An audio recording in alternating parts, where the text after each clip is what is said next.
کو پارٹوں کو صاف تو کر دوں. اس نے ایک پارٹ اٹھایا, اسے صاف کرنے لگا تو دیکھا کہ ایک جگہ پہ آٹا پڑا ہے اور ایک جگہ پہ گندم کے دانے پڑے ہیں. آٹا وہاں پڑا تھا جہاں پتھر کی گردش تھی, اور گندم وہاں پڑی تھی جہاں اس پتھر کو گھمانے والی کلی تھی. اب ہم سوچ میں پڑ گئے, یہ گندم جو آٹا بنی وہ گندم تھی جو دو پتھروں کے بیچ میں آ گئی, اور وہ گندم کے دانے بچ گئے جو ان دو پتھروں کو گھمانے والی کلی کے ساتھ لگ گئے. پتا چلا کہ جس کے ساتھ لگو اس کو مضبوط ہونا ضروری ہے تاکہ وہ تمہیں بچا دے. اب گندم کے دانے جو پتھروں کے بیچ میں آئے وہ آٹا بن گئے, جو کلی کے ساتھ لگے وہ بچ گئے. ہم سب ہیں فانی, خدا ہے باقی رہنے والا. تو جو خدا کے ساتھ لگے گا خدا بھی باقی ہے, وہ بھی بقا ہوئے چلا جائے گا. اب ہم عشق کرنے لگے, پر خدا سے عشق کریں تو کیسے کریں؟ مسئلہ تو طے ہو گیا کہ عشق کرو تو خدا سے کرو, کیونکہ وہ خود باقی ہے, تمہیں بھی بقا مل جائے گی. لیکن خدا سے عشق کیسے کریں؟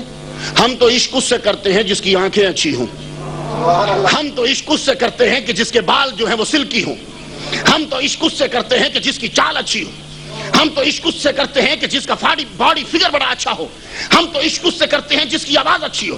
خدا تعالیٰ آنکھوں سے پاک ہے, خدا تعالیٰ ہاتھوں سے پاک ہے, خدا تعالیٰ باڈی سے پاک ہے, خدا تعالیٰ جو ہے وہ ہمارے جیسی آواز سے پاک ہے, خدا تعالیٰ ان بالوں سے پاک ہے. تو یا اللہ پیار تو تجھ سے کرنا چاہیے, پر تجھ سے کریں کیسے؟ تو نظر ہی نہیں آتا. کہا چپ رہو, ایسا محبوب بھیجوں گا کہ جب آئے گا دیکھتے رہ جاؤ گے. اس سے پیار کرنا, مجھے ہی سے پیار کرنا ہوگا. اب ہمیں ایک مل گیا کہ ہم جس سے پیار کریں اس سے پیار کرنا خدا سے پیار کرنا. من یطع الرسول فقد اطاع اللہ, اس کی اطاعت خدا کی اطاعت. بلکہ اس کے نوکر بن جاؤ تو خدا کہتا ہے کہ تم میرے محبوب بن جاؤ گے. قل ان کنتم تحبون اللہ. لیکن مجھے گفتگو یہ نہیں کرنا, مجھے آگے جانا ہے. اب ہمیں عشق کرنا چاہیے. اب عشق کا تقاضا یہ ہے کہ جس سے محبت ہو اس کا ذکر بار بار ہوتا ہے. یہ وہ چیزیں ہیں کہ جو تمہیں سمجھانے والی نہیں, میں تمہیں کہیں لے کے جاؤں گا, ٹائم کم ہے, مجھے گفتگو بہت زیادہ دینا ہے. تمہیں جب کسی سے پیار ہوتا ہے اٹھتے بیٹھتے اسی کا ذکر کرتے ہو, پھر تمہیں روٹی بھی خیال نہیں رہتا روٹی کا. ماں بولتی رہ جاتی ہے بیٹے روٹی کھا لو, امی مجھے بھوک نہیں ہے. اچھا, حالانکہ یہ 3 ٹائم روٹی کھاتا تھا, اب اس کو بھوک نہیں ہے.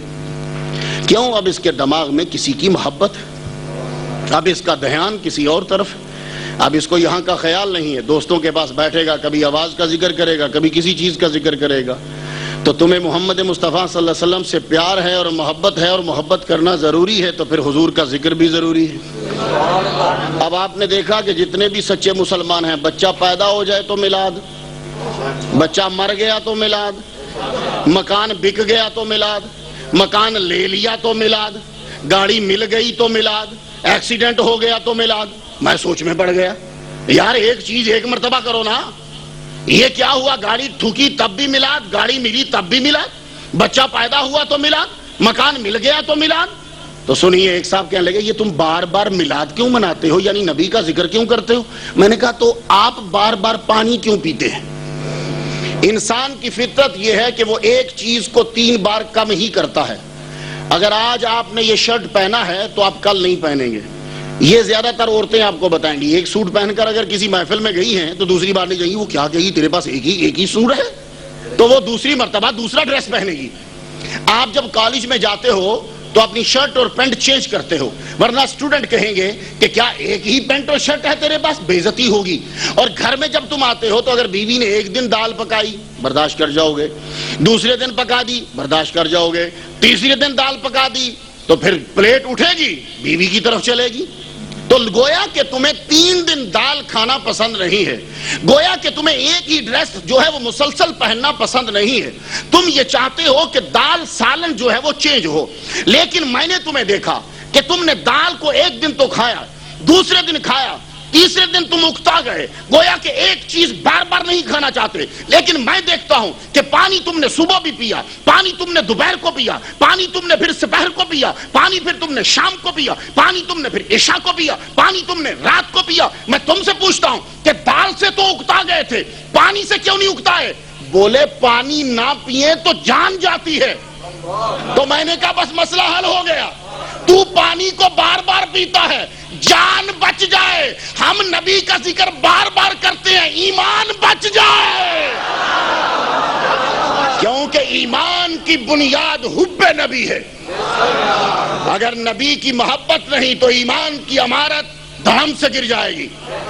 تم پوچھو گے مختار کیسے تو بات کرتا ہے کہ اگر حضور کی محبت نہ ہو تو اعمال قبول نہیں ہوں گے؟ میں قبولیت کا ٹھیکہ نہیں لیا، مجھے نہیں معلوم، لیکن اتنا کہتا ہوں نبی کا عشق اعمال کے وزن کو بڑھا دیتا ہے۔ وہ کیسے؟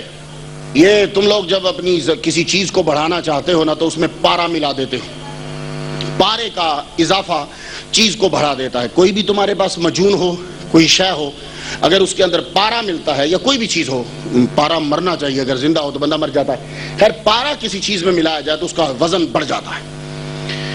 تو چیز وزنی کرنی ہو پارا ملا دو، یا پارے کی طرح کی کوئی چیز ملا دو۔ جیسے آپ نے ریت وزنی کرنی ہو تو پانی ملا دیتے۔ اکثر لوگ کہتے ہیں بھائی ریت لینے جاؤ تو گیلی مت لانا، وہ گیلی جو ریت ہے وہ بھاری ہوگی، سوکھی ریت ہلکی ہوتی ہے، پانی ملا دیا چیز وزنی ہوگی۔ اسی لیے ڈنڈیریاں بیچنے والا بار بار پانی ڈالتا رہتا ہے، گاجر بیچنے والا بار بار پانی، وہ پانی اندر گھس جاتا ہے، اس کے وزن کو بڑھا دیتا ہے۔ توجہ رہے ذرا، پارے نے چیز کو بڑھا دیا، پانی نے چیز کے وزن کو بڑھا دیا۔ تو جس طرح پانی اور پارا چیز کے وزن کو بڑھا دیتا ہے، اسی طرح نبی کا عشق جو ہے وہ نیکی کے وزن کو بڑھا دیتا ہے۔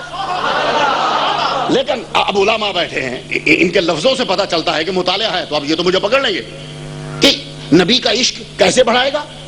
تو حدیث نہیں پڑھی، صحیح بخاری پڑھ کے غلط ترجمہ کیا، صحیح نہیں پڑھی پھر صحیح پڑھو۔